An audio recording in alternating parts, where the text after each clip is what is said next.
Small, German Marshall Fund of the United States. Thank you very much for your excellent speech. I just had a question about China. China's becoming a more global power. Pakistan is in many ways China's closest security partner. You talked about CPEC in your remarks as one of the focal points of cooperation. I just wondered if you might sketch out how you saw security cooperation with China progressing in the next decade. As I said in the speech, that we are not looking for camp politics. We had historically excellent regime in the United States. The good army that today we have is largely built and trained by the United States. The best equipment that we have is the American equipment. We still have deep cooperation with the United States and our Western friends. A month back, the American Air Force was here for a huge exercise with our Air Force. So we have great cooperation with the West. China, of course, is our neighbor, is a very important neighbor, and has helped us in many ways. Our military cooperation with China is growing because we are denied equipment from the West. Many of the equipment which were, deals which were concluded have been cancelled.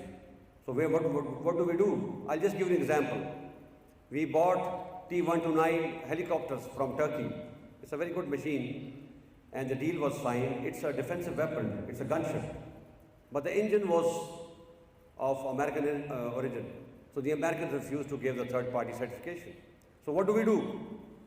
Either we wait or go somewhere else. Either go to Russia or go to China. We will prefer to maintain a balance.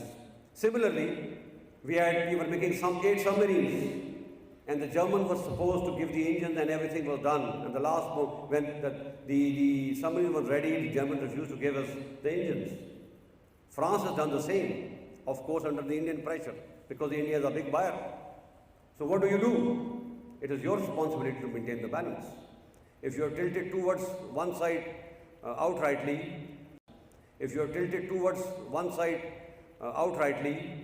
we'll find sources from where we can get weapons to save ourselves. So you need to carry out introspection whether your policy is right or not. We've been your allies for a very long time. We were part of SEATO, CENTO, Baghdad Pact. We supported you in Vietnam. We supported you in Afghanistan. We helped you dismantle the erstwhile Soviet Union. And the muck that you created, we are still trying to clean that.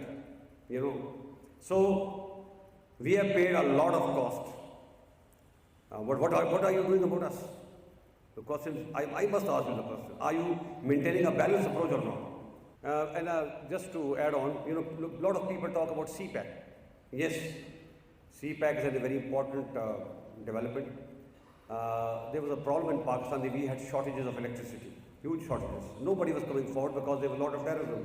So Chinese stepped forward, they took the risk, and they built these plants. But it doesn't mean that Pakistan is no-go for other areas. If you feel that there's too much of Chinese influence in Pakistan, the only way you can counter is by bringing in the counter investment. Who stops you? We'll welcome any investment. Few days back, Barrick Gold has signed a deal in which they're going to explore a mine in Balutch, a huge mine, copper mine. And Barrick Gold is a Canadian company. The Canadian ambassador is sitting here. So we will welcome investment and cooperation.